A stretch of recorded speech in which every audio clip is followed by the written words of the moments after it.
আসসালামু আলাইকুম। কলকাতা সিরিজের আজকের পর্বে থাকছে বিশেষ চমক। আজ আমরা প্রথমবারের মতো পৃথিবীর সপ্তাশ্চর্য দেখব।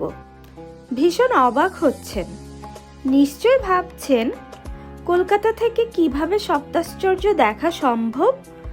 কলকাতার অত্যাধিক জনপ্রিয় ইকো পার্ক, যেখানে পৃথিবীর সপ্তাশ্চর্যের ভাস্কর্য তৈরি করা আছে। এখন আপনাদের জানাবো ইকো পার্কে যাওয়ার বিস্তারিত বিবরণ। কলকাতার মার্কুইস স্ট্রিট থেকে বেশ কিছু বাস পাওয়া যায়, যা একদম ইকো পার্কের গেটের সামনে নামায়। ইকো পার্ক বিশাল এরিয়া জুড়ে অবস্থিত এবং এর গেট 4টি। এক গেট থেকে অন্য গেটের দূরত্ব কিছুটা দূরে, তাই কত নাম্বার গেটে নামবেন তা জানালে সেখানেই বাস থামবে।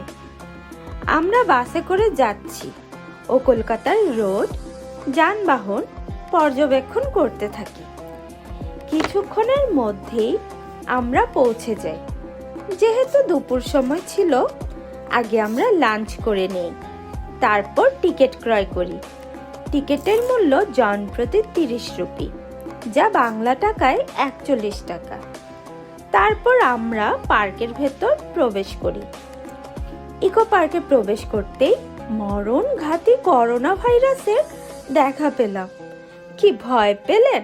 এটি একটি করোনা ভাইরাসের ভাস্কর্য। উৎসুক জনতা তার সাথে ছবি তুলছে। এরপর আমরা পার্কের চারপাশ ঘুরতে থাকি ও কলকাতার বিখ্যাত পানিপুরি খেয়ে দেখি। টেস্টের দিক বিবেচনা করলে আমাদের বাংলাদেশের ফুচকা অনেক বেশি মজার, তবে তাদের পানিপুরি বানানোর সিস্টেম আলাদা এবং এভাবে খেতে ভালোই লেগেছে। ইকো পার্কের সবটা ঘুরে শেষ করা অসম্ভব, তাই আমরা এর মূল আকর্ষণ অর্থাৎ পৃথিবীর সপ্তাশ্চর্যের ভাস্কর্য দেখার পরিকল্পনা করি। এর জন্য আলাদা টিকিট নিতে হয়। টিকিট মূল্য জনপ্রতি 30 রুপি, যা বাংলা টাকায় 41 টাকা। আমরা 7 ওয়ান্ডার্সের টিকিট কাটলাম এবং টিকিট প্রদর্শন করে ভিতরে প্রবেশ করলাম। বেশ কিছুটা দূরে দেখতে পেলাম তাজমহল। ভীষণ সুন্দর লাগছিল দেখতে। তাজমহলের বাইরে ছিল কৃত্রিম ঝর্ণা, যা অপরূপ লাগছে দেখতে। ধীরে ধীরে আমরা তাজমহলের কাছে যেতে থাকি। মনে হচ্ছে তাজমহলের সৌন্দর্য যেন বহু গুণে বৃদ্ধি পেয়েছে। ভীষণ ভিড় ছিল সেদিন। অনেক মানুষ তাজমহলের কাছে ছবি তোলায় ব্যস্ত ছিল। সুযোগ করে আমরাও কিছু ছবি তুললাম ভালোবাসার নিদর্শন তাজমহলের সাথে। আমাদের বাংলাদেশেও কিন্তু বাংলার তাজমহল আছে এবং অনেক সুন্দর। বাংলার তাজমহলের ব্লগ আমাদের চ্যানেলে আছে। ভিডিওর উপরে আই বাটনে ক্লিক করে তাজমহল সম্পর্কিত ভিডিও দেখে আসতে পারেন এবং বাংলার তাজমহল না দেখে থাকলে অবশ্যই দেখে আসবেন। এবার আমরা পরবর্তী নিদর্শন পিরামিডে প্রবেশ করছি। প্রচণ্ড ভিড় থাকায় আমরা ধীরে ধীরে লাইন ধরে যাচ্ছি। জায়গাটা খুবই সরু। এক লাইন উপরের দিকে যাচ্ছিল আর অপর লাইন পিরামিড দেখা শেষ করে বের হচ্ছিল। অবশেষে আমরা আসলাম ও দেখতে পেলাম শুধু একটা মমি ছিল সেখানে। অনেকে মমির সাথে ছবি তুলেছিল।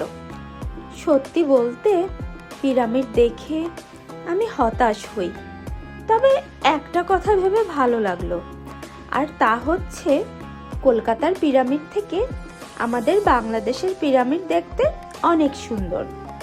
বাংলার পিরামিড নিয়ে আমাদের একটি ব্লগ রয়েছে, আপনারা চাইলে দেখে নিতে পারেন। তারপর আমরা পিরামিড থেকে বের হয়ে পরবর্তী নিদর্শন ক্রাইস্ট দ্য রিডিমার মূর্তি দেখি। সিঁড়ি দিয়ে ছোট একটি ব্রিজের উপর উঠি ও স্ট্যাচু দেখি।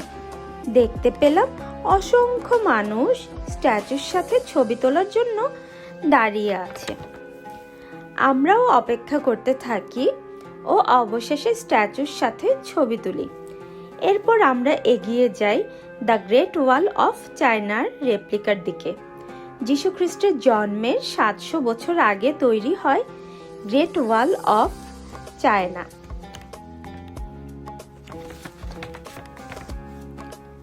Real great wall of China বানাতে সময় লেগেছে 2000 বছর।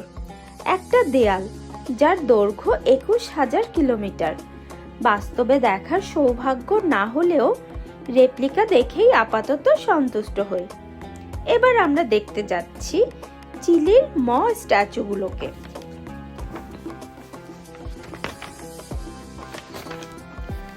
চিলি দেশের স্টার আইল্যান্ডে অবস্থিত এই ম স্ট্যাচুগুলি। এই স্ট্যাচুগুলো স্থাপিত হয় 1250 সালে। এটা হলো এই স্ট্যাচুর ইতিহাস।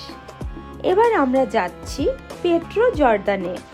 প্রাচীনকালে একে রোজ সিটি বলা হতো, কারণ এখানকার স্যান্ডস্টোনের রং লাল। চলুন আপনাদের ভেতরটা দেখিয়ে আসি। পেট্রোর এই শহরটি স্থাপিত হয় যীশুখ্রিস্টের জন্মের 312 বছর আগে। ভিতরে হালকা আলো, ঠিক যেন আলো আধারি। সর্বশেষে আমরা দেখতে যাচ্ছি ইতালির রোমে অবস্থিত কলোসিয়ামের রেপ্লিকাটি। 80 খ্রিস্টাব্দে তৈরি এটা আজও পৃথিবীর সবচেয়ে বড় এমপি থিয়েটার। প্রায় 2000 বছর আগে এখানে গ্লেডিয়েটরদের রক্তাক্ত যুদ্ধ হতো হাজার হাজার দর্শকের সামনে। কলোসিয়ামের ভিতরে রয়েছে ধ্বংসপ্রাপ্ত এক বিশাল অঙ্গন।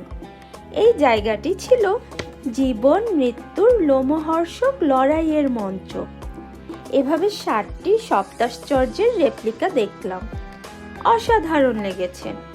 সত্যিকারের ভাস্কর্যগুলো না জানি কত সুন্দর। জানি না কখনো দেখার সৌভাগ্য হবে কিনা। সত্যিকারের নিদর্শনগুলো দেখার সুযোগ না হলেও কলকাতায় একসাথে 7 ওয়ান্ডার্স দেখে মনটা উৎফুল্ল লাগছে। ভীষণ সুন্দর সময় পার করলাম। 7 ওয়ান্ডার্স ভালোভাবে ঘুরতে চাইলে অবশ্যই হাতে পর্যাপ্ত সময় নিয়ে আসতে হবে। কলকাতা সিরিজের পরবর্তী পর্বে আমরা এমন এক জায়গা আপনাদের দেখাবো যেখানে থাকে বলিউড ও হলিউডের মিলন মেলা।